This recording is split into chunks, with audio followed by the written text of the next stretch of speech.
जता हेर्यो भ्रष्टाचारका कुराहरू मात्रै सुन्छौँ र देख्छौँ। भ्रष्टाचार, पैसाको भ्रष्टाचार, पदको भ्रष्टाचार। सभामुख महोदय, भ्रष्टाचार भनेको पद र पैसाको मात्रै हुँदैन, देशभित्र भएका अनगिन्ती सम्भावनाहरूको खोजी नगरिनु पनि भ्रष्टाचार हो। मासिक 20,000 रुपैयाँ कमाउन पनि आज युवाहरू विदेश पलायन भएका छन्। सग्लो शरीर लिएर गएका हाम्रा सक्षम युवाहरू कति बाकसमा फर्किएका छन्, कति बन्धक बनिएका छन्, कति पिटिएका छन्, कति लुटिएका छन्। यो समग्र देशप्रतिको अन्याय हो। ती तमाम विदेशिन बाध्य भएका नेपालीहरूका सपनाहरूलाई अटाउन सक्ने नेपाल बनाउनु पर्नेछ। अब सम्भावनाहरूको अविलम्ब खोजी गरिनुपर्छ, तर फुटेर होइन, जुटेर गर्नुपर्छ। एक आपसमा मुद्दा मामिलाका बारेमा अड्काउने सड्काउने होइन, मिलेर गर्नुपर्ने आवश्यकता पनि छ। हामी जुटेर अगाडि बढ्नुपर्ने आवश्यकता पनि छ। विकासका कामहरू अब कसरी चुस्त र दुरुस्त बनाउने भन्नेतर्फ अब हाम्रो बहस सोझिन आवश्यकता छ। प्रशासनलाई कसरी चुस्त र दुरुस्त बनाउने, प्रभावकारी बनाउने भन्ने विषयतर्फ हाम्रा बहसहरू सोझिन आवश्यक छ। यो बदलिदो समयमा बदलिदो शैली अपनाउन सकेनौँ भनेदेखि नयाँ विकास गर्न सक्दैनौँ। पुरानै चिन्तनबाट त नयाँ विकास कसरी सम्भव होला र खै। त्यसैले हामीले नयाँ चिन्तन गर्न आवश्यकता छ। प्रविधि मात्रै होइन, अब प्रवृत्ति पनि बदल्नुपर्छ। सधैँ इतिहासमा मात्रै हामीले गर्व गरिरह्यौँ। इतिहास भनेको गर्व गर्ने चिज, पढ्ने चिज मात्रै होइन महोदय। हामीले इतिहास भनेको लेख्ने पनि चिज हो र अब यो इतिहास लेख्नुपर्ने समयमा हामी आइसकेका छौँ। यो इतिहास लेख्ने अवसर जो कोहीलाई प्राप्त हुँदैन, तर आज हामीलाई प्राप्त हुँदै गर्दा इतिहास लेख्न सकेनौँ भनेदेखि इतिहासमा हामीलाई धिक्कार्ने छन् हाम्रा भावी पुस्ताहरूले। नेता भनेको एउटा ठुलो शरीर भएको, ठुलो कद भएको व्यक्ति हुनुपर्छ भन्ने भाष्य यो समाजबाट विलय नहुँदै एउटा 27 वर्षीय युवामाथि भरोसा गरेर आफ्नो सपनाको चाबी सुम्पिने आम मतदाताहरूको एउटा गर्विलो क्षण पनि हो। हामीमाथि विश्वास गर्ने जनताहरूलाई विश्वास दिलाउनु छ कि जनताहरू मतदाता मात्रै होइनन्, जनताहरू केवल एक भोट मात्रै होइनन्, बरु नागरिक हुन्। उहाँहरूको नागरिक हुनुको परिचय तब मात्र हामी दिन सक्छौँ जब हामीले उहाँहरूको आफ्नो अमूल्य मत मार्फत निर्वाचित गरेर पठाउनु भएका हामीहरू उहाँहरूका समस्या र सपनाका बारेमा घनीभूत छलफल गर्छौँ र सकारात्मक परिवर्तनका लागि तम तयार भएर कदमहरू अगाडि बढाउँछौँ। राज्यका हरेक महत्त्वपूर्ण लोकतान्त्रिक संस्थाहरू अहिले धाराशाही अवस्थामा छन्। संविधान लेखिँदैमा न्याय, समता र स्वतन्त्रता प्राप्त हुँदैनन्, पुरा हुँदैनन्। हामीले हाम्रो संसदीय शक्तिलाई फगत अङ्कगणितको खेल मात्रै मान्यौँ भने हामीले पाएको अमूल्य मतको अपमान त हुन्छ नै, तर नागरिकमाथि, समग्र देशमाथि पनि अन्याय हुन्छ। हामीले यहाँ के छलफल गर्यौँ, कस्तो विषयमा छलफल गर्यौँ, के विषयमा टीका टिप्पणी गर्यौँ, कस्तो हाउभाउ व्यक्त गरिरहेका छौँ, यो सबै आम जनताले आज टेलिभिजन मार्फत हेरिरहनु भएको छ। लोकतन्त्र संस्थाहरूको पनि संस्था हो। संसद जनताहरूको भावनाको प्रतिनिधित्व हुने साझा थलो हो। 275 जनाको प्रतिनिधित्व हुने यस सदनमा यति बेला देशभरि रहेका सम्पूर्ण मतदाता, देशभरि रहेका सम्पूर्ण नागरिकहरूको प्रतिनिधित्व भइरहेको छ तपाईँ हामी मार्फत। खेलप्रतिको उदासीनता पनि हो, विसङ्गति पनि हो, विकृति पनि हो, अव्यवस्था पनि हो। खेल जितेको बेला खुजुरा पैसाको बिटो लगेर मात्रै खेलप्रतिको सम्मान हुँदैन सभामुख महोदय। त्यसैले यदि यो खेलप्रतिको सम्मान गर्ने हो भनेदेखि म सरकारको ध्यानाकर्षण गराउन चाहन्छु, म सम्माननीय सभामुख मार्फत ध्यानाकर्षण गराउन चाहन्छु कि यो हाम्रो अव्यवस्थाको मारभित्र मुख्य प्रशिक्षकलाई नपारिकन उनको स्वीकृति दिलाउनुपर्छ र उनलाई तलब भत्ताको व्यवस्था सुनिश्चित गर्नुपर्छ। सांसदहरूको प्रतिनिधित्वलाई यदि उमेर समूहको आधारमा हेर्ने हो भनेदेखि म जुन पुस्ताको प्रतिनिधित्व गरिरहेको छु, यो पुस्ता नेपालको सबैभन्दा ठुलो जनसङ्ख्या ओगटेको पुस्ता हो र हामीले चर्चा गर्ने गरेका छौँ नेपालले अहिले यो पुस्ताबाट जनसाङ्ख्यिक लाभ उठाउन सक्छ भनेर। तर वास्तविकतामा हेर्ने हो भनेदेखि आज अधिकांश युवा पुस्ताहरू पलायन भइरहेका छन्। एउटा यो विदेशमा बसेका नेपालीहरूले पठाएको रेमिट्यान्सबाट देशको अर्थतन्त्र चलिरहेको छ भन्ने भाषी जुन हामीले सुनिरहेका छौँ र त्यो अर्थविदहरूले भनिरहनु भएको छ, त्यसले पनि पुष्टि गर्छ नेपालका युवा पुस्ताहरू विदेशमा हुनुहुन्छ। विशेष गरी नेपालका युवा पुस्ताहरू उच्च शिक्षा, आर्थिक आत्मनिर्भरता, सहज जीवनशैली र भविष्यको सुनिश्चितताको लागि विदेश पलायन भइराख्नु भएको छ। विनियोजन विधेयकमा यो पुस्ताले देशमै रहन मन लाग्ने किसिमको एउटा सिद्धान्त र प्राथमिकतामा नपरेको जस्तो मलाई अनुभव हुन्छ। विश्वका तगडा भनिएका देशहरूमा, ती युनिभर्सिटीहरूमा, विश्वविद्यालयहरूमा नेपाली प्राध्यापकहरू प्रशस्त हुनुहुन्छ र नेपालमै पनि हुनुहुन्छ। नेपालमै पनि उत्कृष्ट पढाउने प्राध्यापकहरू नेपालमै हुँदाहुँदै पनि विश्वविद्यालयहरू त्यति राम्रा हुन सकिरहेका छैनन्। यहाँका मान्छे विदेशमा गएर चाहिँ उत्कृष्ट पढाउने अनि नेपालमै चाहिँ पढाउन नसक्ने भन्ने यस्तो हुँदैन सम्माननीय सभामुख महोदय। त्यसैले यो सानो भूगोल भएको देशमा ती प्राध्यापकहरू फर्किएर उत्कृष्ट पढाउन सक्ने वातावरण बनाउनु पर्छ र यो युवा पलायन रोक्न विश्वविद्यालयको एउटा आमूल सुधारको आवश्यकता छ। यसमा अर्थमन्त्रीज्यूले कस्तो प्रकारको नीति लिएर आउनुहुन्छ त्यो हेर्नको लागि म उत्सुक छु, मेरो पुस्ता चाहिँ उत्सुक छ। महिनाभरि काम गर्यो र कमाइ हुन्छ 9-10 हजार रुपियाँ, त्यही पनि कहिले कहिले साउले दिँदैन। त्यस्तो अवस्थामा अनि 20,000 कमाउनको लागि युवाहरू विदेश जानुपर्छ। कोही चाहिँ त्यहीँ बन्धक भएर बसेका छन्, कोही बाक्सामा फर्किन्छन्। युवाहरू आर्थिक हिसाबले आत्मनिर्भर हुने किसिमको खै त अर्थनीति, त्यसमा म अलिकति तपाईँको ध्यान आकर्षण गराउन चाहन्छु। मैले 2030 सम्म एसटिजी टार्गेट मिट गर्ने भनेर लक्ष्य राखेका छौँ र एसटिजीका बारेमा छलफल कहाँ हुन्छ भने 5 तारे होटलहरूमा, सहरहरूमा हुन्छ। जुन कुरा स्थानीय तहलाई थाहा नै छैन, बेढङ्गले चाहिँ यो एसटिजीको कुरालाई मतलबै नगरिकन संरचनाहरू विकास भइरहेका छन्। त्यसैले हाम्रो यदि नेपाललाई एसटिजीको तर्फबाट एउटा चाहिँ सुसज्जित र राम्रो समाज बनाउने हो भनेदेखि स्थानीय तहलाई एसटिजीमा चाहिँ अलिकति उहाँहरूको जागरण गराउने खालको चाहिँ अर्थनीति ल्याउनु पर्यो, जुन हेर्नको लागि म उत्सुक छु र मेरो पुस्ता उत्सुक छ। बर्सातको समय आउनै लाग्यो। मलाई अघिल्लो वर्षहरूको सम्झना छ। बाटोमा हिँड्दाखेरि पानी कम्मरसम्म आइपुग्छ, मान्छे बगाउँछ, बच्चा बगाउँछ। त्यो घटना घट्दाखेरि सरकार संवेदनशील भएको जस्तो देखिन्छ, तर व्यवहारमा संवेदनशीलता मैले देखिनँ। यस्तो सरकारको व्यवहारले म वाक्क भएको छु सभामुख महोदय। त्यसैले म भन्न चाहन्छु, त्यति बाटो बन्नको लागि, त्यति ढल, त्यति खरे व्यवस्थापन हुनको लागि सरकारले कतिजनाको, कति बच्चाको मृत्यु कुरिरहेको छ, जवाफ चाहियो। सम्माननीय सभामुख मार्फत म सरकारको गम्भीर ध्यान आकर्षण गराउन चाहन्छु। काठमाडौँ क्षेत्र नम्बर 2 मा रहेको साखु र वज्रयोगिनीलाई पनि यो विश्व सम्पदा सूचीमा समावेश गरियोस् भनेर प्रस्ताव पेश गर्न चाहन्छु, किनभने यसको पनि ऐतिहासिक महत्त्व त्यति नै छ। यतिसम्म लापरवाही हुँदै नभएको स्थानको सिर्जना गरेर समेत बजेट विनियोजन भएको जस्तो मैले महसुस गरेको छु। एउटा उदाहरण दिन चाहन्छु। हुनसक्छ यो तत्कालीन समयको स्थान हुन सक्छ।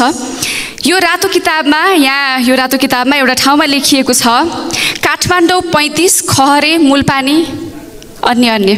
तत्कालीन समयमा काठमाडौँ 35 थियो होला, तर संविधान जारी भएर 2टा आवधिक निर्वाचन भइसक्यो, अझै पनि काठमाडौँ 35 कहाँबाट सिर्जना भयो? यो हुँदै नभएको स्थान सिर्जना गरेर बजेट विनियोजन गरेको जस्तो यो कुरा चाहिँ मलाई चित्त बुझेन। हुनसक्छ मैले कता कता न्युजमा पनि सुनेको थिएँ, सरकारको तर्फबाट यो प्रिन्ट मिस्टेक भन्ने कुराहरू आएको छ। आज बजेटको सवालमा प्रिन्ट मिस्टेक भन्नु होला, भोलि एउटा प्रिन्ट मिस्टेक भएर कानुन पनि प्रिन्ट मिस्टेक भएर आउला, डर छ भोलि अदालतको फैसला चाहिँ प्रिन्ट मिस्टेक भएर आउला। यसरी प्रिन्ट मिस्टेक भन्ने जस्तो गैर जिम्मेवार शब्दहरू सरकारले प्रयोग गर्न मिल्दैन जस्तो लाग्छ सम्माननीय सभामुख महोदय। के सरकारलाई अवगत छ नेपालमा मृत्यु हुने कारणहरूमध्ये सिओपिडी यानि कि श्वास प्रश्वास सम्बन्धी रोग चाहिँ प्रमुख कारणमा आउँछ भनेर के सरकारलाई अवगत छ? यो सरकारले कस्तो नीति लिएको हो? नागरिकहरूलाई सधैँ बिरामी पारिरहने, ती बिरामी भएका नागरिकहरूको लागि सरकारले के नीति लिएको छ? सडकको व्यवस्थित निर्माण नगर्नाले त्यो फोक्सोमा बिरामी परेका मान्छेहरू, दमको बिरामी भएका मान्छेहरूलाई जति अप्ठ्यारो परेको छ, तिनीहरूको जिम्मेवारी कसले लिने? यसको जवाब पनि म मन्त्रीबाट चाहन्छु। नेपालको विकास मोडेल स्पष्ट हुनुपर्ने हो। नेपालको विकास मोडेल के हो भन्ने कुरामा हामीलाई स्पष्टता चाहिन्छ। तर यता भ्रष्टाचार बढेको बढे, उता चाहिँ मन्त्री र प्रधानमन्त्रीको चिल्ला भाषणहरूमा पूर्वाधारको विकास अल्झिएको जस्तो भान हुन्छ। 2 दशक त हामीले संविधान निर्माण गर्नमै लगायौँ। 2 दशक संविधान निर्माण गरेर 2टा आवधिक निर्वाचन पनि सम्पन्न भइसक्यो, तर अझै पनि नेपालको विकासको आधार स्तम्भ भने तयार हुन सकेको छैन, जसले गर्दा नेपालको विकास योजना र रणनीति चाहिँ हजुवाको भरमा तय भइरहेको हो कि भन्ने पनि प्रश्न कता कता उब्जिन्छ। कहिले कहिले समग्र सबैको चित्त बुझाउन खोज्दाखेरि राष्ट्रले आफ्नो गन्तव्य बिर्सिएको जस्तो हो कि सरकारले आफ्नो गन्तव्य बिर्सिएको हो कि भन्ने कुरा पनि मलाई महसुस भएको छ। कति देशहरू पत्ता पनि नलागेको अवस्थामा, कति देशहरूको नामाकरण शुद्ध पनि नभएको बेलामा नेपाल स्वर्णयुगमा बाँचिरहेको थियो। म बेला बखतमा भन्ने गर्छु, नेपालको स्वर्णयुगको चर्चा आज नेपालमा मात्रै होइन विश्वभरि पनि हुने गर्छ। आज पनि हामी लिच्छवीकालीन इतिहास देखाएर गौरवको साथ विश्व सामु नेपालको परिचय दिने गर्छौँ। तर यो परिचय दिँदै गर्दाखेरि कता कता किताबमा पढेका र कुनै अभिलेखमा लेखिएका कुराहरू विभिन्न पर्यटकहरूलाई र विश्वका विभिन्न ठाउँबाट आएका व्यक्तिहरूलाई यी नेपालका परिचयहरू सुनाउँदै गर्दाखेरि यहाँका अभिलेखहरू बिस्तारै हराउँदै गएको पनि भान हुन्छ। आज पनि चाँगुनारायण मन्दिरको छेउमा रहेको सङ्ग्रहालयमा गयो भनेदेखि त्यहाँ थोरै सामानहरू रहेको, थोरै अभिलेखहरू रहेको हामी देख्न सक्छौँ। प्राय कुराहरू हराइसकेका छन्। विश्व सामु नेपालको इतिहास भन्ने हो भनेदेखि धेरै पुरानो पनि छ। नेपालको प्राचीन इतिहासको कुरा गर्ने हो भनेदेखि खस राज्य, नेपाल मण्डल र सिम्रौनगढको इतिहास छ। तर नेपाल मण्डल मात्रै अहिले चर्चामा किन छ भनेदेखि नेपाल मण्डल पहिला पनि एउटा व्यापारिक केन्द्रको रूपमा स्थापित थियो। त्यो कारणले गर्दा अभिलेखहरू थिए। त्यसैले गर्दाखेरि नेपाल मण्डलको परिचय आजसम्म पनि हामीले कार्य गर्न सकिरहेको अवस्था छ। तर खस राज्य र सिम्रौनगढको इतिहास बिस्तारै हराउँदै गएको कारण एउटै के हो भनेदेखि अभिलेखहरू हराउँदै गएका छन्। एउटै मात्र कुरा के हो भनेदेखि प्रमाण यदि छैन भनेदेखि इतिहास लामो समयसम्म टिक्न सक्दैन। मान्छे जीवित हुँदासम्म मात्रैको कुरा हो। नभएदेखि प्रमाणको सुरक्षा हामीले गर्न सकेनौँ भनेदेखि इतिहासको संरक्षण हुन सक्दैन। त्यसैले जुन अभिलेख संरक्षण विधेयक आएको छ यो विधेयक स्वागत योग्य छ। म भन्न चाहन्छु यो सदनबाट हाम्रो जति पनि संरक्षण गर्नुपर्ने कुराहरू छन्, धार्मिक ऐतिहासिक सम्पदाहरू छन्, तिनलाई संरक्षण गर्नको लागि यो विधेयकको महत्त्वपूर्ण आवश्यकता पनि थियो। यो विधेयक लिएर आइदिएकोमा म सरकारलाई धन्यवाद पनि ज्ञापन गर्न चाहन्छु। म एउटा दृष्टान्त छोटो जोड्न चाहन्छु सभामुख महोदय। साखुमा मेरो एकजना मित्रसँग मैले कुरा गर्दै गर्दाखेरि उहाँले भन्नुभयो, हामी सानो हुँदाखेरि इन्जिनियरहरू हाम्रो चाहिँ बाटो ढल, हाम्रो यहाँको मन्दिर सम्पदाहरू हेर्नको लागि विदेशबाट आउनुहुन्थ्यो। यहाँको विद्यार्थीहरू पढ्न आउनुहुन्थ्यो। आजभोलि न विदेशी आउनुहुन्छ न कुनै विद्यार्थीहरू पढ्नको लागि आउनुहुन्छ। यो कुराले गर्दाखेरि मलाई चस्स छोयो। किन भनेदेखि ती कुराहरू संरक्षण नभएको कारणले गर्दाखेरि, अभिलेखमा सुरक्षित नभएको कारणले, हामीले विश्वलाई देखाउन नसकेको कारणले गर्दाखेरि आज त्यो हाम्रो परिचय गुम्दै गएको। त्यसैले यो संरक्षण विधेयकमा दफावार छलफल गर्दै गरौँला। यसलाई उत्कृष्ट बनाउने काम हामी सबैजना गर्छौँ नै। तर यो विधेयक लिएर आएको कुरामा म सरकारलाई फेरि पनि धन्यवाद ज्ञापन गर्दै यो रोस्टरबाट बिदा हुन चाहन्छु। हवस्, धन्यवाद। सम्माननीय सभामुख महोदय, काठमाडौँ क्षेत्र नम्बर 2 अन्तर्गत पर्ने तिनकुनेको जग्गा सरकारले पार्क बनाउन भने आजभन्दा 48 वर्ष अगाडि अधिग्रहण गरेको थियो। तर 48 वर्ष भइसक्दाखेरि पनि आजसम्म त्यस क्षेत्रको मुआवजा विवाद समाधान हुन सकेको छैन, जसको कारणले गर्दाखेरि आजसम्म सरकारले न त्यहाँ कुनै संरचना बनाउन सकेको छ, न त त्यहाँका सबै सम्बन्धित जग्गा धनीहरूले मुआवजा नै पाउन सकेका छन्। उच्च स्तरीय विदेशी पाहुना आउँदा मात्रै लिपपोत गर्ने र बोट बिरुवा रोपे जस्तो गर्ने, तर असली विवाद समाधान गर्न सरकार अग्रसर नहुने यो कस्तो सरकारको नीति। त्यसैले यो अन्यायमा सधैँभरि त्यस क्षेत्रका सम्बन्धित जग्गा धनी बस्न सक्दैनन्। सम्माननीय सभामुख महोदय, कि त जग्गा मुआवजा विवाद समाधान गर्नु पर्यो, कि त त्यहाँ सम्बन्धित व्यक्तिहरूलाई जग्गा उपयोग गर्न दिनु पर्यो। त्यसैले यो सम्मानित सदनबाट सभामुख मार्फत म सरकार समक्ष अनुरोध गर्न चाहन्छु, मुआवजा जग्गा तिनकुनेको यथाशक्य समाधान गरियोस् र त्यस समाधान गरेर त्यहाँ संरचना बनाइयोस्। धन्यवाद। विनियोजन विधेयक 2080 को सिद्धान्त र प्राथमिकताको छलफलमा छौँ हामी। विनियोजन विधेयकमा उल्लेख भएका बृहत शब्दावली, तिनका शाब्दिक अर्थ र भाव हेर्दा त्यहाँ उल्लेख भएका सिद्धान्त र प्राथमिकता अनुसार ल्याउनु पर्ने कानुन तदारुकताका साथ फास्ट ट्र्याकबाट लिएर आइयो भने यो बजेटप्रति मेरो विश्वास रहनेछ।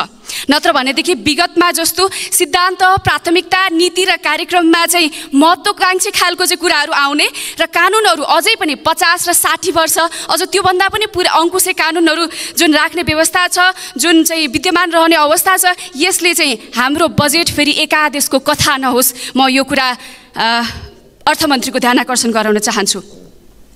साथै सांसदहरूको प्रतिनिधित्वलाई यदि उमेर समूहको आधारमा हेर्ने हो भनेदेखि म जुन पुस्ताको प्रतिनिधित्व गरिरहेको छु, यो पुस्ता नेपालको सबैभन्दा ठुलो जनसङ्ख्या ओगटेको पुस्ता हो र हामीले चर्चा गर्ने गरेका छौँ नेपालले अहिले यो पुस्ताबाट जनसाङ्ख्यिक लाभ उठाउन सक्छ भनेर।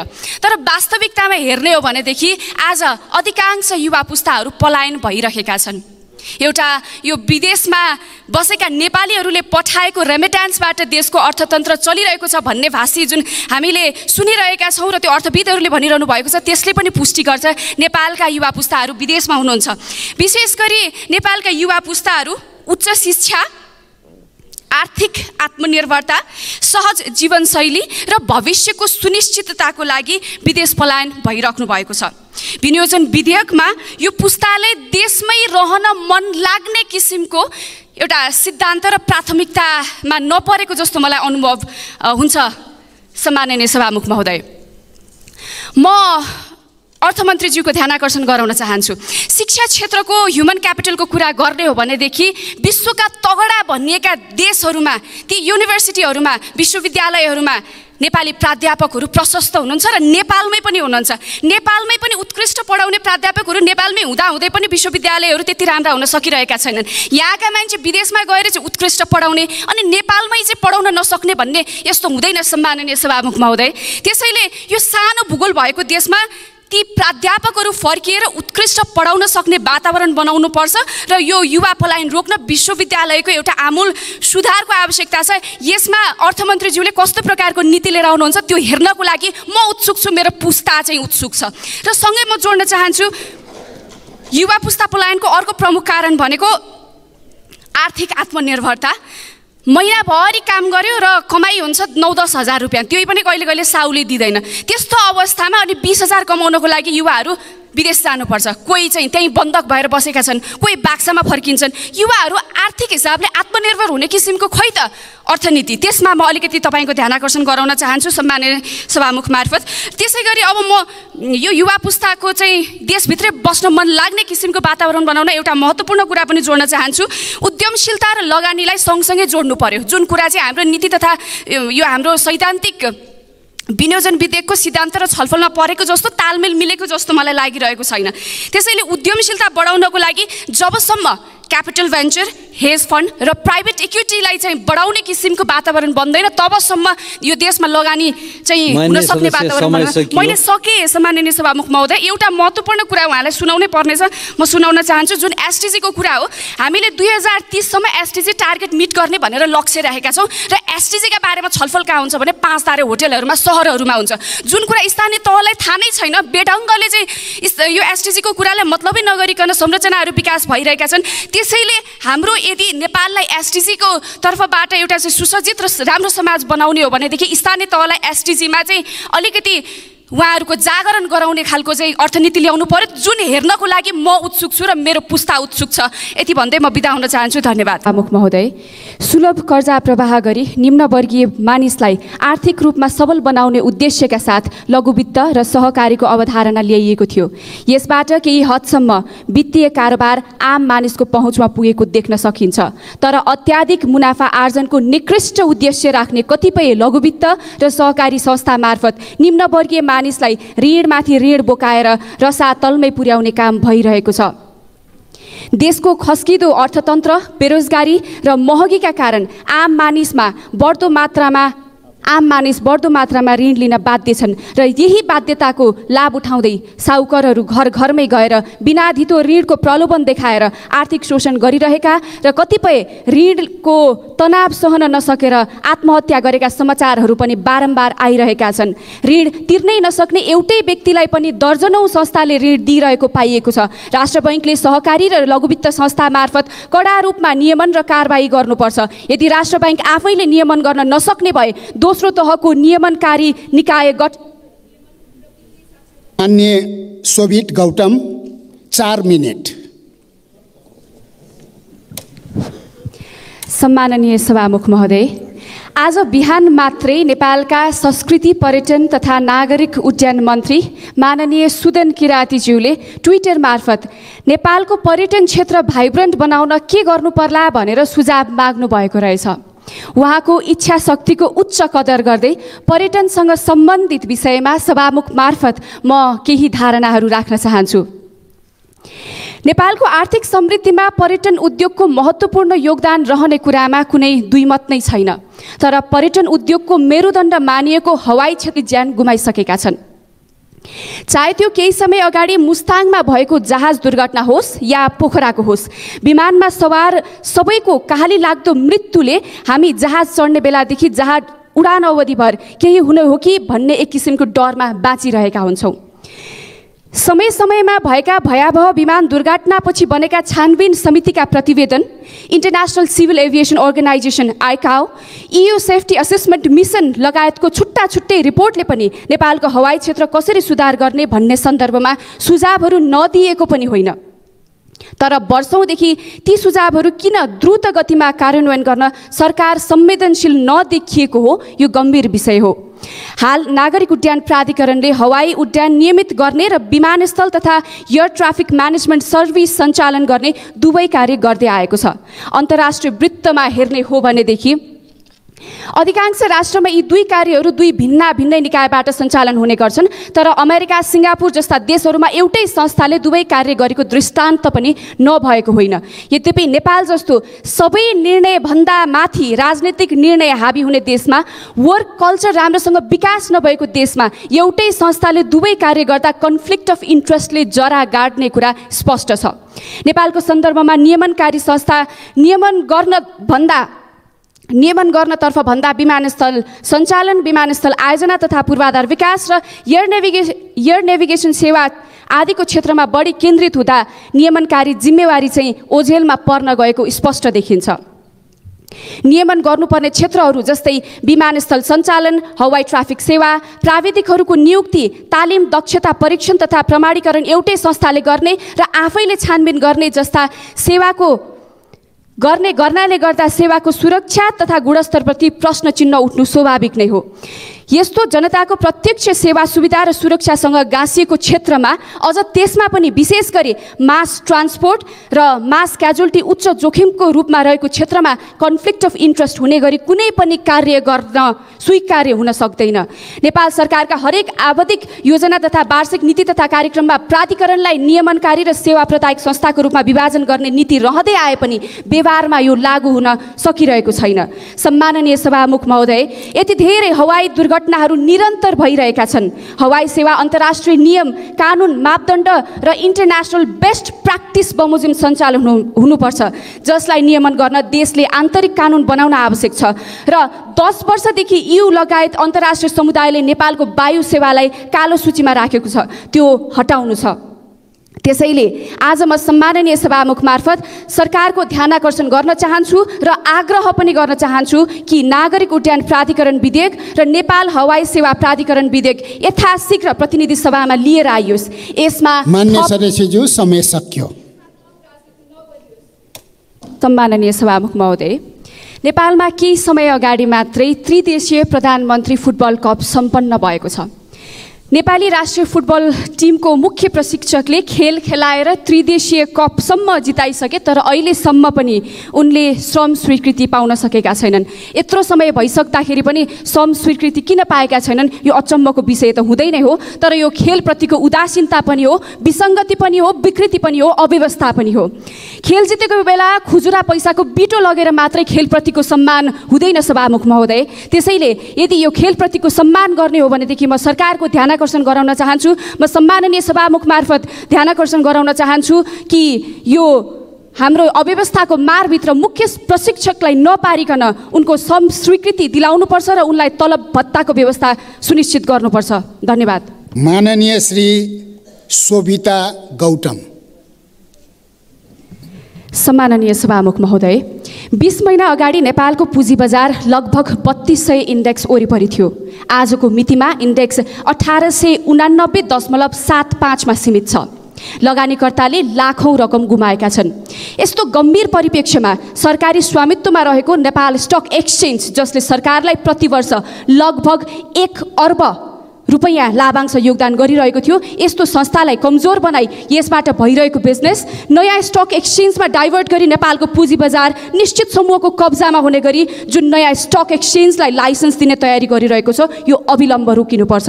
यदि सरकारको स्वामित्वमा रहेको स्टक एक्सचेन्ज आधुनिकीकरण गर्न साँच्चै निजी क्षेत्रलाई सहभागी गराउने हो भने वर्तमान स्टक एक्सचेन्जको ड्यू डिलिजेन्स अडिट पछि प्राप्त मूल्यमा निजी क्षेत्र वा पब्लिकको स्वामित्व कायम गराउन सकिने व्यवस्था हुनुपर्छ भन्ने कुरामा सभामुख मार्फत सरकारको ध्यानाकर्षण गराउन चाहन्छु।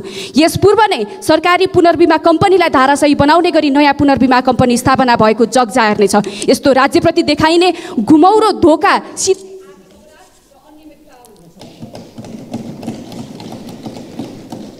काठमाडौँ क्षेत्र नम्बर 2 अन्तर्गत पर्ने पेप्सीकोला ब्रह्मखेल सडक खण्ड काठमाडौँ महानगरपालिका र कागेश्वरी मनोहरा नगरपालिकालाई छुट्याउने सीमा खहरे व्यवस्थापन साखुथली सडक खण्डको बाँकी सडक स्तर उन्नतिको लागि सम्माननीय सभामुख मार्फत भौतिक पूर्वाधार तथा यातायात र शहरी विकास मन्त्रालयको गम्भीर ध्यानाकर्षण गराउन चाहन्छु। सम्माननीय सभामुख महोदय, बर्सातको समय आउनै लाग्यो। मलाई अघिल्लो वर्षहरूको सम्झना छ। बाटोमा हिँड्दाखेरि पानी कम्मरसम्म आइपुग्छ, मान्छे बगाउँछ, बच्चा बगाउँछ। त्यो घटना घट्दाखेरि सरकार संवेदनशील भएको जस्तो देखिन्छ, तर व्यवहारमा संवेदनशीलता मैले देखिनँ। यस्तो सरकारको व्यवहारले म वाक्क भएको छु सभामुख महोदय। त्यसैले म भन्न चाहन्छु, त्यति बाटो बन्नको लागि, त्यति ढल, त्यति खहरे व्यवस्थापन हुनको लागि सरकारले कतिजनाको, कति बच्चाको मृत्यु कुरिरहेको छ, जवाफ चाहियो। सम्माननीय सभामुख मार्फत म सरकारको गम्भीर ध्यानाकर्षण गराउन चाहन्छु र यो यथाशीघ्र व्यवस्थापनको लागि अनुरोध पनि गर्न चाहन्छु। धन्यवाद। सम्माननीय सभामुख महोदय, सरकारले प्रस्तुत गरेको नीति तथा कार्यक्रममा मैले केही संशोधन प्रस्ताव गरेको छु, तर मेरो प्रस्ताव राख्नु अगाडि सम्माननीय सभामुख मार्फत अर्थमन्त्रीज्यू यहाँ त हुनुहुन्न, मन्त्रीज्यूहरू हुनुहुन्छ, तर कतै न कतै सुन्नु पनि होला। अर्थमन्त्रीज्यू समक्ष मेरो आफ्नो थोरै केही विचार पनि राख्न चाहन्छु।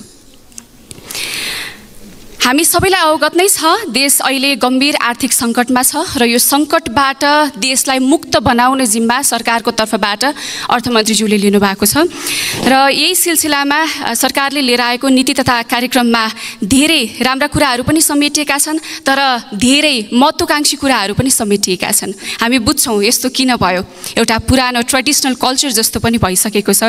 नीति तथा कार्यक्रम होस्, बजेट होस्, त्यसलाई पुराना शब्दहरूलाई फेरबदल गर्ने र तिनै पुराना कुराहरूलाई दोहोऱ्याउने हाम्रो एउटा कल्चर पनि बनिसकेको छ। तर सामान्यतया प्रतिपक्षीलाई चाहिँ खुट्टा तान्ने पक्षको रूपमा बुझिने प्रचलन छ। राष्ट्रिय स्वतन्त्र पार्टीले चाहिँ उद्घोष गरिसकेको छ, राष्ट्रिय स्वतन्त्र पार्टी एउटा रचनात्मक प्रतिपक्षी हो, यानि कि सरकारलाई राम्रो कुरामा पनि प्रशंसा गर्छ, सरकारलाई सघाउँछ पनि, तर त्यही समयमा सरकारलाई खबरदारी पनि गर्छ, कतै नराम्रो काम गर्ने हो कि यो काम चाहिँ हुँदैन कि भनेर खबरदारी पनि गर्छ राष्ट्रिय स्वतन्त्र पार्टीले। यही सिलसिलामा जुन नीति तथा कार्यक्रम आयो त्यसको सवालमा राष्ट्रिय स्वतन्त्र पार्टीको तर्फबाट मैले पनि थोरै केही संशोधन प्रस्ताव गरेको छु र यो संशोधन यहाँहरू समक्ष म प्रस्तुत गर्न चाहन्छु। बुदा नम्बर 32 मा छ। यसमा रैथाने, बाली, बिउ बिजन, नस्ल र कृषि तथा पशुपक्षीको जैविक विविधता संरक्षणमा स्थानीय तह र समुदायलाई प्रोत्साहन गरिनेछ भनेर भनिएको छ। यसमा मैले संशोधन राख्न चाहन्छु, स्थानीय तह र समूहहरूलाई प्रोत्साहन होइन, स्रोत दिएर स्थानीय तह र समूहहरूलाई चाहिँ जिम्मेवार बनाइनुपर्छ भन्ने एउटा संशोधन राखेको छु। त्यस्तै बुदा नम्बर 33 मा कृषि, पशुपक्षी र खाद्य सम्बन्धी प्रयोगशालाका कुराहरू गरिएको छ। त्यहाँ अन्तर्राष्ट्रिय मापदण्ड अनुरूप स्तरोन्नति गर्ने कुराहरू पनि गरिएको छ। यसमा मैले थप्ने भनेको छु, जस्तो यो कृषि, पशुपक्षी र खाद्य सम्बन्धी प्रयोगशाला अन्तर्राष्ट्रिय मापदण्ड अनुरूप स्तरोन्नति गरी यस्ता वस्तुहरूको ओसार प्रसार हुने सबै भन्सार बिन्दु र मुख्य सहरहरूमा चाहिँ प्रयोगशाला स्थापना हुनुपर्छ भन्ने चाहिँ मेरो संशोधन प्रस्ताव हो। त्यस्तै बुदा नम्बर 36 मा चाहिँ यो बाँझो जमिनका बारेमा अलिकति कुरा राखिएको रहेछ, जसमा चाहिँ म थप्न चाहन्छु, संशोधन प्रस्ताव पेश गर्न चाहन्छु। उपयोगमा नआएका तथा बाँझो जमिनमा कृषि खेती प्रवर्धन गर्न युवा लक्षित सहकारी तथा सामुदायिक खेती प्रणालीलाई प्रोत्साहन गरिने छको सट्टा प्रोत्साहन गर्न कार्यान्वयन योग्य कानुनी संरचना बनाइने छ भनेर थप्नुपर्छ भनेको छु। किनभने कानुनी संरचना भएन भनेदेखि जति धेरै नीति लिएर आए पनि आखिरमा फेल हुने हो, किनभने यो अगाडि पनि हामीले यो अभ्यासबाट सिकिसकेका सकेका छौँ। त्यस्तै दफा 35 मा म थप्न चाहन्छु यो स्थानीय हाट बजारको कुराहरूलाई म यहाँ थप्न चाहन्छु। जस्तो स्थानीय कृषक, लघु, घरेलु तथा साना उद्योगका उत्पादनहरूलाई बजारीकरणमा टेवा पुर्याउनको लागि स्थानीय सरकारको समन्वयमा अनिवार्य रूपमा जुन हाम्रो पुरानो प्रचलनमा थियो हाट बजार, त्यो प्रचलनलाई चाहिँ पुनर्जागरण गर्नुपर्छ भन्ने कुरा सरकारले आफ्नो नीति तथा कार्यक्रममा समावेश गरोस् भनेर प्रस्ताव पेश गर्न चाहन्छु। त्यस्तै बुँदा नम्बर 39 मा चिया, अलैँची र अदुवाको कुरा मात्रै गरिएको छ। यसमा हाम्रो नेपालको युनिक एग्रिकल्चरल प्रोडक्टहरू जस्तो चिया, अलैँची, अदुवा, लप्सी र टिमुर जस्ता कुराहरू भनेर यहाँ थप गर्न सकिन्छ। यो पनि मैले प्रस्तावमा पेश गरेको छु। त्यस्तै यो बुँदा 49 मा 49 मा मुआब्जा विवादको कुराहरूलाई पनि म जोड्न चाहन्छु, किनभनेदेखि देशमा धेरै यस्ता मुआब्जा विवादको कारणले गर्दाखेरि आयोजनाहरू सम्पन्न हुन सकिरहेको छैन, जसको कारणले गर्दाखेरि आयोजनाको लागत पनि बढ्ने र आयोजनाहरू सम्पन्न नभएको कारणले एउटा समस्या पनि देखिरहेको अवस्थामा देशभरि भएका यस्ता समस्याहरूलाई सम्बोधन गर्नको लागि एउटा विशिष्टीकृत संरचना बनाइनुपर्छ भन्ने पनि सरकारको नीति तथा कार्यक्रममा आओस् भनेर प्रस्ताव पेश गर्न चाहन्छु। त्यस्तै 65 मा कपिलवस्तुको तिलौराकोट र जनकपुर धामको जानकी मन्दिरलाई चाहिँ हाम्रो विश्व सम्पदा सूचीमा राख्नको लागि पहल गरिनेछ भन्ने कुरा समावेश भएको रहेछ। यसमा म थप्न चाहन्छु काठमाडौँ क्षेत्र नम्बर 2 मा रहेको साखु र वज्रयोगिनीलाई पनि यो विश्व सम्पदा सूचीमा समावेश गरियोस् भनेर प्रस्ताव पेश गर्न चाहन्छु, किनभने यसको पनि ऐतिहासिक महत्त्व त्यति नै छ। र 80 मा म थप्न चाहन्छु विद्युतीय सवारी साधनको प्रयोगलाई प्रोत्साहन गर्न होटल, पार्किङ स्थल साथै राजमार्गहरूका ठाउँमा चार्जिङ स्टेसन निर्माण गर्नु पर्यो भन्ने पनि कुरा नीति तथा कार्यक्रममा आओस् भन्न चाहन्छु। र यो 139 मा सातै प्रदेशमा सङ्घीय अस्पतालहरूमा बाँझोपन तथा निसन्तान उपचार सेवा विस्तार गरिनेछ भनेर भनिएको रहेछ। सकाउने लागे सम्माननीयज्यू, म अलिकति थोरै छ, 1 मिनट मलाई समय दिनु होला। यो बाँझोपनको सवालमा अहिले कृत्रिम प्रणालीहरू अपनाएर धेरै बच्चाहरू जन्माउने पनि प्रचलन बढिरहेको छ। यसको सवालमा एउटा सेन्ट्रलाइज डेटा हुनुपर्छ, किनभने स्पर्म डोनेसन, एग डोनेसनका कुराहरू निकै संवेदनशील भएर आएका छन्। यसको सवालमा एउटा केन्द्रीकृत तथ्याङ्क प्रणाली हुनुपर्छ जस्तो लाग्छ। र सबैभन्दा महत्त्वपूर्ण कुरा एउटा म राखिहाल्छु सम्माननीयज्यू, अनि म जान्छु। श्रम संस्कृतिको विकास गर्नको लागि नेपालको आन्तरिक श्रम बजारमा सकिहाल्यो सम्माननीयज्यू, थोरै छ, यो मैले भन्नै पर्ने हुन्छ। श्रम संस्कृतिको विकास गर्नको लागि आन्तरिक श्रम बजारका सुधारका उपायहरू अवलम्बन गरेर आंशिक समय यानि कि पार्ट टाइम जब गर्ने सिस्टमलाई नेपालमा इन्ट्रोड्युस गराउनु पर्यो। र त्यो गराउँदाखेरि सभामुख महोदय, देशको बढ्दो व्यापार घाटा नियन्त्रण तथा जलवायु सङ्कटलाई मध्यनजर गर्दै वातावरण प्रदूषण नियन्त्रणका लागि ग्यास, डिजल, पेट्रोलबाट चल्ने सवारी साधनलाई विद्युतीय सवारी साधनले प्रतिस्थापन गर्नु अनिवार्य छ। यो कुरा माननीय अर्थमन्त्री र माननीय ऊर्जा मन्त्रीज्यूले पनि पक्कै बुझ्नु भएको छ भन्ने मलाई विश्वास छ। नीति तथा कार्यक्रममा पनि आंशिक रूपमा समेटिए जस्तो देखिन्छ। तर विभिन्न स्वार्थ समूहसँगको मिलेमतुमा विद्युतीय सवारीको कर बढाउने चलखेल हुँदैछ भन्ने कुरा गाईगुई सुनिँदैछ। सरकारले 2025 सम्ममा नेपालमा गुड्ने कुल निजी सवारी मध्ये विद्युतीय सवारीको सङ्ख्या 25% र सार्वजनिक सवारीको सङ्ख्या 20% पुर्याउने लक्ष्य लिएको छ। करको दर बढाउने हो भने यो सम्भव पक्कै हुने छैन। विद्युतीय सवारीलाई राजस्व सङ्कलनको माध्यमबाट मात्र हेरिनु हुँदैन, वातावरणीय संरक्षणलाई पनि यसले उत्तिकै टेवा पुर्याउँछ भन्ने कुरामा हामी सचेत हुनैपर्छ। त्यसैले बजेटलाई अन्तिम रूप दिँदै गर्दा सम्माननीय सभामुख मार्फत माननीय अर्थमन्त्रीज्यूको ध्यान आकर्षण गर्न चाहन्छु कि सके विद्युतीय सवारीको अहिलेको कर घटाइयोस्, तर बढाउने चेष्टा चाहिँ गर्दै नगरियोस्। सँगै सम्माननीय सभामुख महोदय, सरकारले प्रस्तुत गरेको नीति तथा कार्यक्रमको सवालमा मैले केही संशोधनहरू प्रस्ताव गरेको थिएँ। ती संशोधनहरू साह्रै अव्यवहारिक किसिमका पनि थिएनन्। सरकारले प्रस्तुत गरेको नीति तथा कार्यक्रममा थोरै कुरा एडजस्ट गर्यो भनेदेखि सायद एड्रेस गर्न सकिने किसिमको थियो, तर सम्माननीय प्रधानमन्त्रीज्यूबाट खासै जवाफ नआएको कारणले पुनः तिनै प्रश्नहरू छोटकरीमा दोहोऱ्याउन चाहन्छु।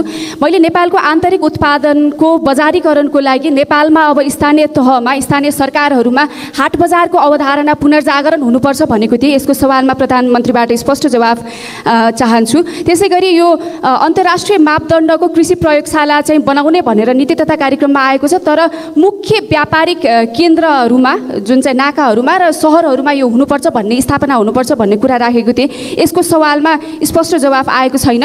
र यो एसडिजी कार्यान्वयनमा दिगो विकासको लक्ष्य प्राप्तिको सन्दर्भमा स्थानीय तहलाई प्रोत्साहन गरिने भन्ने किसिमको भाषाशैली प्रयोग गरिएकोमा मैले स्रोत विनियोजन गरेर स्थानीय तहलाई जिम्मेवार बनाउनुपर्छ भन्ने किसिमको संशोधन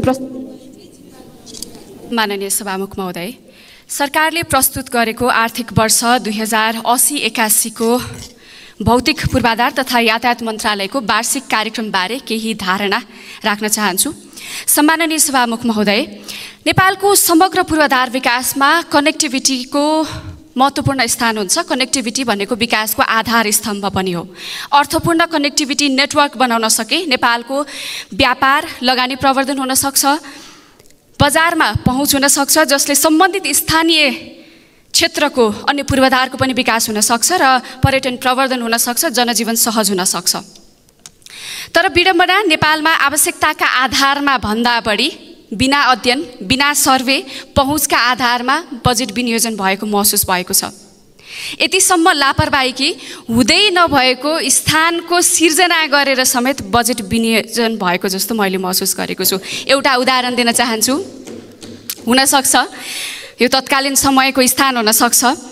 यो रातो किताबमा एउटा ठाउँमा लेखिएको छ, काठमाडौँ 35, खहरे, मुलपानी, अन्य।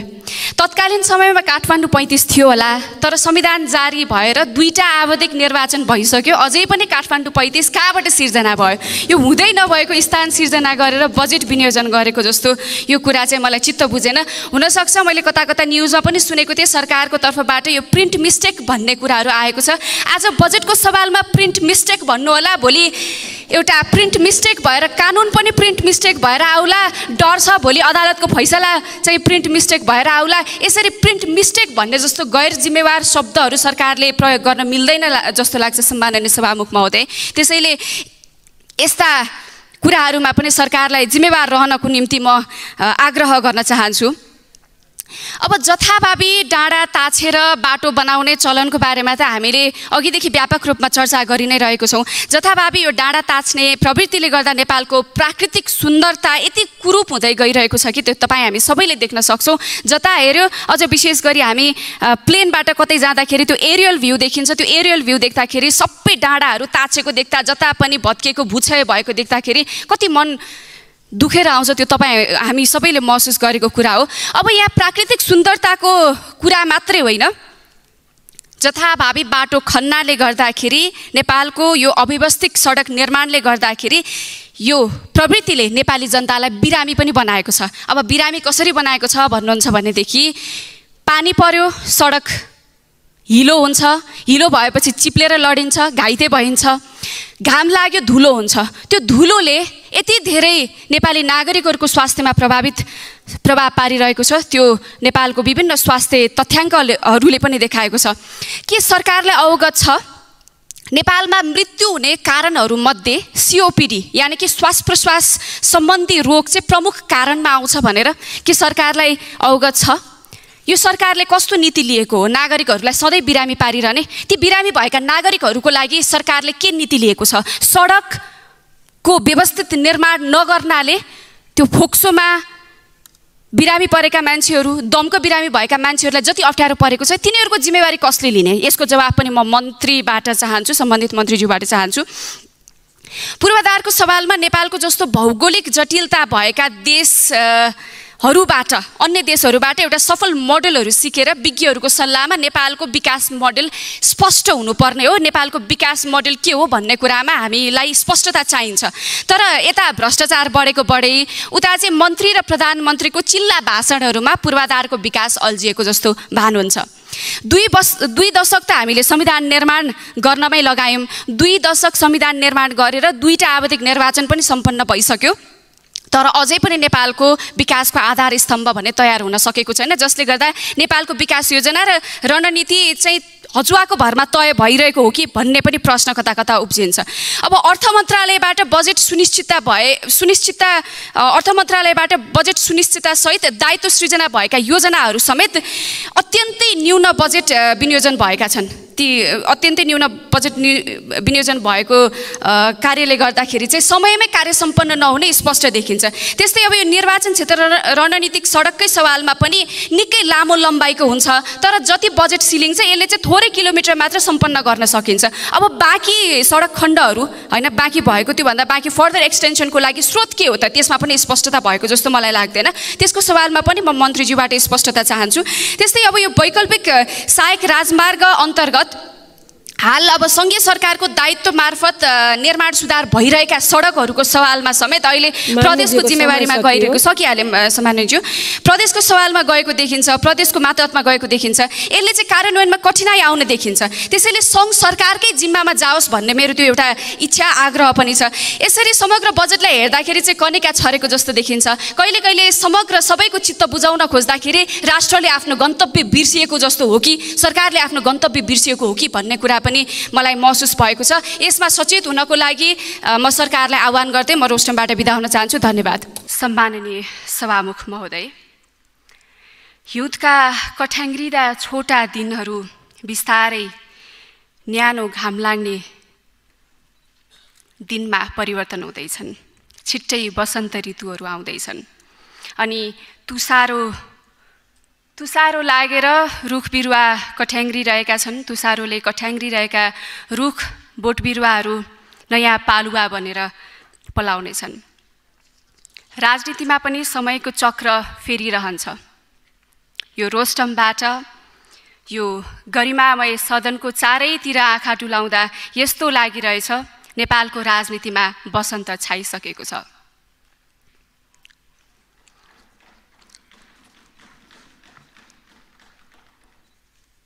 नयाँ सपना लिएर, नयाँ आशा लिएर नयाँ माननीय सांसदहरू आइसक्नु भएको छ।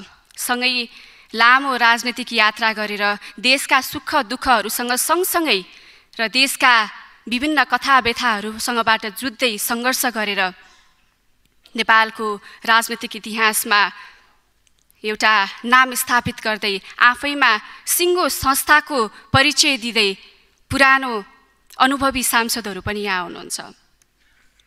परिवर्तनशील समयको काँचुली फेर्दै गरेको नेपाली समाज र राजनीतिको प्रतिबिम्ब आजको यस सदनमा देखिरहेको छु।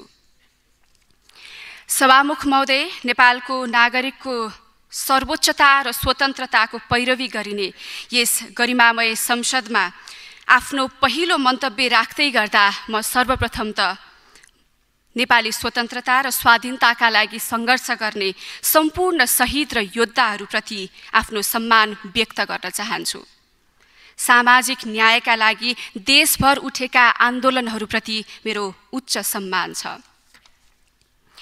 यति बेला म मेरा काठमाडौँ क्षेत्र नम्बर 2 का मतदाताहरूलाई पनि सम्झिन चाहन्छु। नाङ्लेभारे, पटाप, छाप भन्ज्याङ, पालुबारी जस्ता गाउँहरूबाट मतदान गर्नुहुने मेरा मतदाता र रातोपुल, कोटेश्वर, जडीबुटी, पेप्सीकोला, काँडाघारी जस्ता सहरमा बसेर मलाई मतदान गर्नुहुने मेरा मतदाताहरूको आशा र भरोसालाई हृदयमा साँचेर आज म मेरा विचारहरू व्यक्त गरिरहेको छु। काठमाडौँ क्षेत्र नम्बर 2 का जनताको प्रतिनिधिको हैसियतमा यहाँ बोल्दै गर्दा मलाई थाहा छ यो क्षण म माथि भरोसा राख्ने आम नेपालीहरूको गर्वको क्षण मात्रै होइन, यो नेपालको राजनीतिक इतिहासमै एउटा पानी ढलो क्षण पनि हो। नेता भनेको एउटा ठुलो शरीर भएको, ठुलो कद भएको व्यक्ति हुनुपर्छ भन्ने भाष्य यो समाजबाट विलय नहुँदै एउटा 27 वर्षीय युवामाथि भरोसा गरेर आफ्नो सपनाको चाबी सुम्पिने आम मतदाताहरूको एउटा गर्विलो क्षण पनि हो।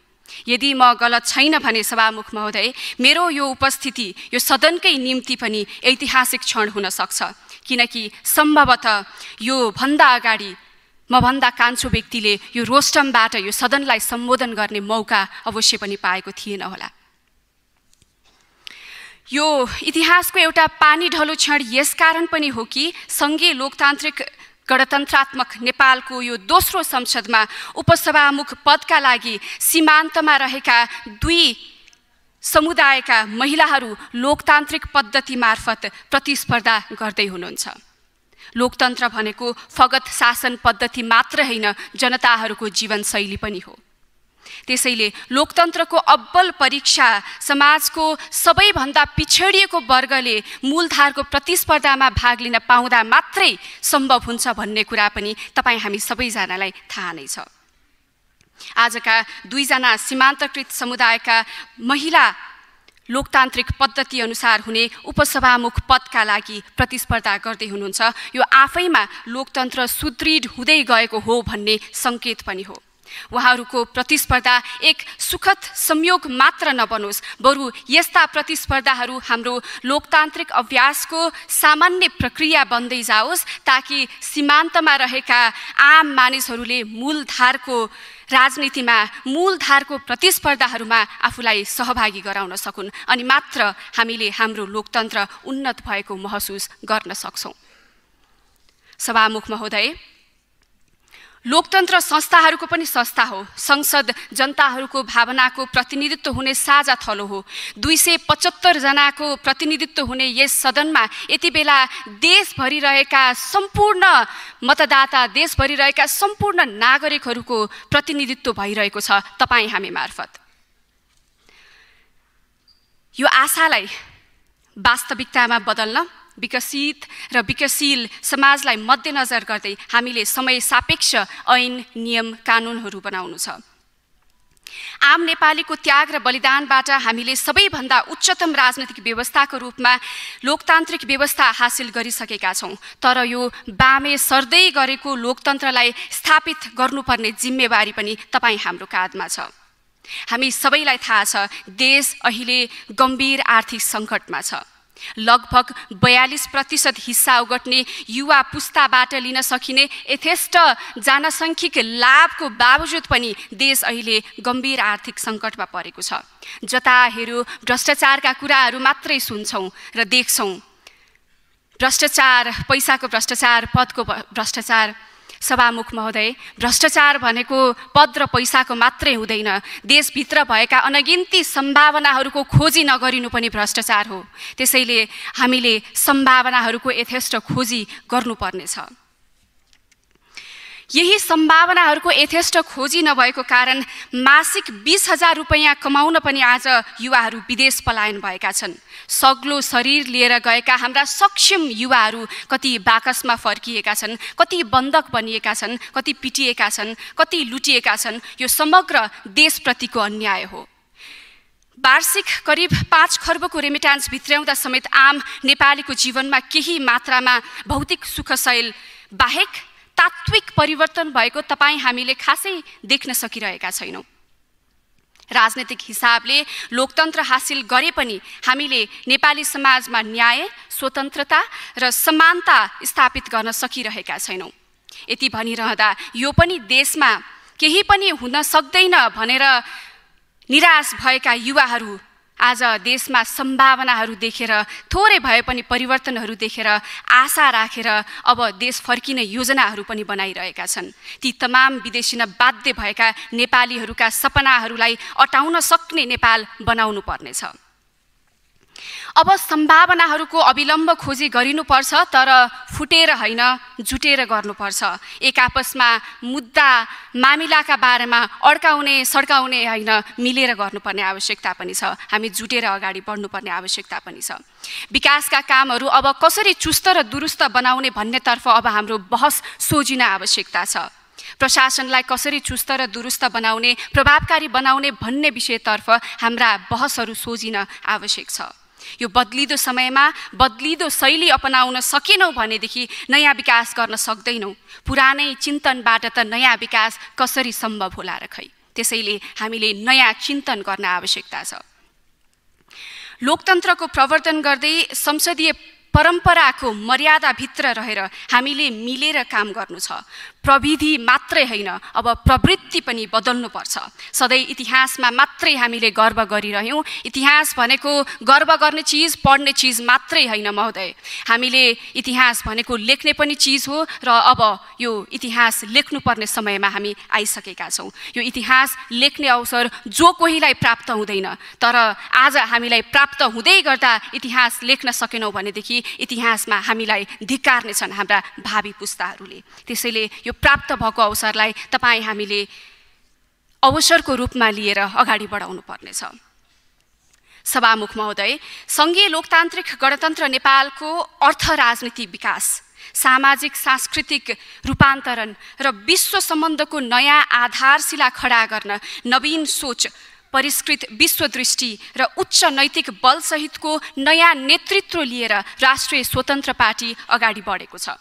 यो सदनलाई पक्ष र प्रतिपक्षको चिन्तनमुखी थलो बनाउनु पर्ने कुरामा हाम्रो जोड रहेको छ।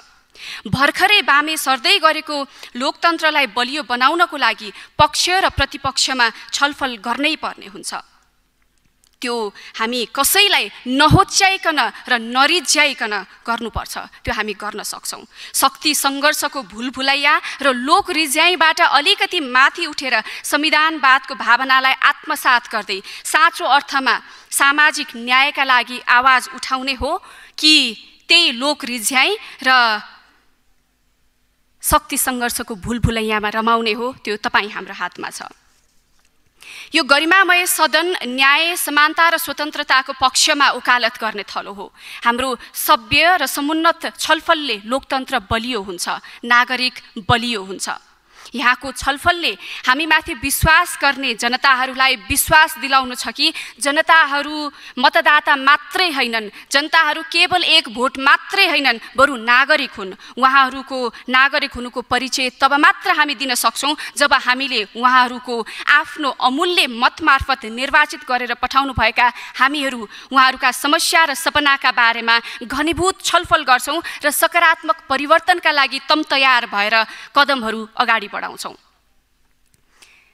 सभामुख महोदय, हामीले शासकीय स्वरूपमा लोकतन्त्र त स्थापित गर्यौँ, तर लोकतान्त्रिक संस्थाहरूलाई सुधार किन हो गर्न सकिरहेका छैनौँ। राज्यका हरेक महत्त्वपूर्ण लोकतान्त्रिक संस्थाहरू अहिले धाराशाही अवस्थामा छन्। संविधान लेखिँदैमा न्याय, समता र स्वतन्त्रता प्राप्त हुँदैनन्, पुरा हुँदैनन्। तिनको त निरन्तर पैरवी गरिरहनुपर्छ। पक्कै पनि तपाईँ हाम्रो दायित्व लोकतन्त्रको पैरवी गर्ने र बडो मुस्किलले बनाइएको संविधानको रक्षा गर्ने हुनुपर्छ। संविधानको भावनालाई आत्मसात गर्न सकियो भने मात्रै सही अर्थमा हामीले हाम्रो शिशु लोकतन्त्रलाई अगाडि बढाउन सक्छौँ। संविधानप्रति कतिपय समूहका विमतिहरू पनि छन्, जसलाई यही सदनमा व्यापक छलफल गरी टुङ्ग्याउनुपर्छ, किनकि राजनीति र लोकतन्त्र भनेको सहमति मात्रै होइन, विमति पनि हो। एकाङ्की विचार हावी हुनु, प्रतिपक्ष विचार शून्य हुनु वा त्यसलाई नजरअन्दाज गरिनुले लोकतन्त्रको क्षयीकरण हुन्छ। त्यसैले माननीय सदस्यहरू समक्ष मेरो आग्रह पनि छ, यो लोकतन्त्रको सुदृढीकरण र संविधानको रक्षा गर्नको लागि तपाईहरूका प्रतिपक्षी आवाज यो सदनमा बुलन्द भइरहनुपर्छ।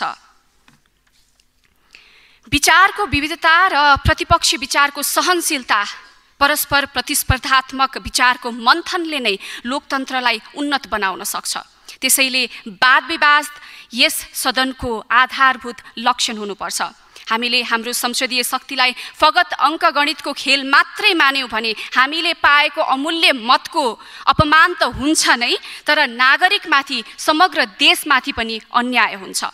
हामीले यहाँ के छलफल गर्यौँ, कस्तो विषयमा छलफल गर्यौँ, के विषयमा टीका टिप्पणी गर्यौँ, कस्तो हाउभाउ व्यक्त गरिरहेका छौँ, यो सबै आम जनताले आज टेलिभिजन मार्फत हेरिरहनु भएको छ। त्यसैले लोकतन्त्र र संविधानलाई सुदृढ गर्ने यावत कुराहरूको सन्दर्भमा यस सदनको काम कर्तव्यलाई कुशलतापूर्वक निर्वाह गर्नुपर्छ भन्ने पक्षमा सदैव उभिरहनु भएको र यस अठोटका साथ अगाडि बढिरहनु भएकी राजनीतिमा प्रवेश गर्नु अगाडि समाज सेवामा आफूलाई समर्पित गरिरहनु भएकी र आजको यस उपसभामुख पदको निर्वाचनमा र प्रतिस्पर्धामा सहभागिता जनाउनु भएकी राष्ट्रिय स्वतन्त्र पार्टीकी माननीय सांसद इन्दिरा राणालाई आज उपसभामुख पदको लागि प्रस्ताव गर्दै यहाँहरू समक्ष भोटको अपिल पनि गर्न चाहन्छु। आज हुन गइरहेको सङ्घीय संसदको उपसभामुख पदको निर्वाचन खास महत्त्वपूर्ण छ। संविधानको रक्षा, लोकतन्त्रको पैरवी र सकारात्मक संसदीय अभ्यासका लागि सांसदको महत्त्वपूर्ण भूमिका हुन्छ र यस महत्त्वपूर्ण पदमा माननीय इन्दिरा राणालाई मतदान गरौँ भन्ने प्रस्ताव लिएर आएको छु। माननीय इन्दिरा राणा यो संसदको एउटा नयाँ अनुहार हुन सक्छ। नयाँ पार्टीको सदस्यको रूपमा यहाँ आइरहँदा यहाँहरू धेरैलाई नयाँ अनुहार पनि लाग्न सक्छ। माननीय इन्दिरा राणा समाज रूपान्तरणको अथक प्रयासपछि निखारिएर राजनीतिमा आउनुभएको व्यक्तित्व हो। उहाँले लामो समयदेखि कारागारमा हुने बाबुआमाका बालबच्चाको पालन पोषण र शिक्षा दीक्षामा आफ्नो जीवन समर्पित गर्नुभएको छ। जुन बच्चा आफ्ना बुवा आमाको कसुरको भागीदार हुन पुगेका थिए र जसको भविष्य अन्धकार थियो, जसले जेलका भित्ता बाहिरको संसार देख्न सकेका थिएनन्, तिनलाई संसार देखाउने व्यक्ति माननीय इन्दिरा राणा पनि हुनुहुन्छ। उहाँको अथक प्रयासबाट यो सम्भव भएको छ, हामीले देखेका छौँ। तपाईँ हामी मध्ये धेरैजना समस्या मात्रै औँल्याएर बस्छौँ, यो भएन त्यो भएन, यहाँ समस्या छ त्यहाँ समस्या छ। तर माननीय इन्दिरा राणा यस्तो व्यक्ति हुनुहुन्छ जसले समस्या औँल्याएर मात्रै बस्नु भएन, बरु समाधान पनि खोज्नको निम्ति प्रयास गर्नको निम्ति उहाँ सडकमा आउनुभयो र सडकबाट आफ्ना आवाजहरू सदैव बुलन्द पारिरहनु भयो। अन्धकारमा जीवन बिताइरहेका कैयौँ नेपाली बालबच्चालाई नयाँ जीवन र नयाँ भविष्य दिएर नेपालको भविष्य नै उज्जवल बनाउनु हुने माननीय इन्दिरा राणा यस गरिमामय सदनको उपसभामुखको कुर्सीमा बस्नु भनेको उहाँको योग्यताको मात्रै कदर भएको होइन, बरु सम्मानित उपसभामुख पद पनि शोभामान हुनु हो। लोकतन्त्र र संविधानको सर्वोच्चताबारे उहाँका विचारहरू स्पष्ट छन्।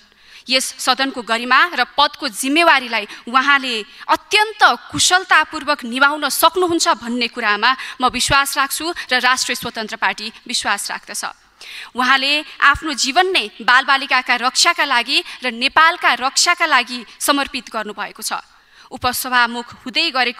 उपसभामुखका लागि हुँदै गरेको निर्वाचनमा आफ्नो अमूल्य मत संविधानको रक्षा र लोकतन्त्रको पैरवीको पक्षमा माननीय इन्दिरा राणाको निम्ति व्यक्त गरिदिनु हुन तपाईँ सम्पूर्ण माननीय सदस्यज्यूहरूसँग अपिल पनि गर्न चाहन्छु।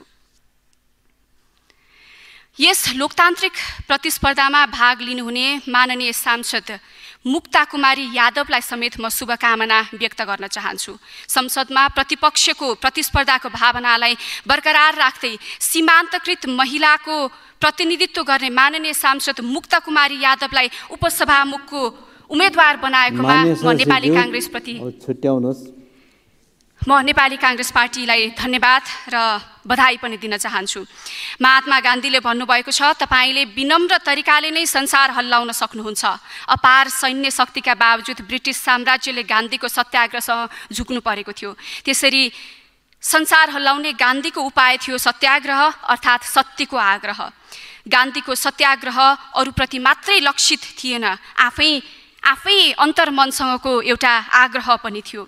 आज मतदान गर्दै गर्दा हामीले आफैसँग सत्यको आग्रह गरौँ र लोकतन्त्र, संविधानवाद र नेपाली नागरिकको सर्वोच्चता र स्वतन्त्रताको पक्षमा मतदान गरौँ। अन्त्यमा फेरि पनि म माननीय इन्दिरा राणालाई आजको हुन गइरहेको उपसभामुख पदको लागि निर्वाचित गरियोस् भनेर प्रस्ताव पेश गर्दै यहाँहरू समक्षबाट बिदा हुन चाहन्छु। हवस् त, नमस्कार।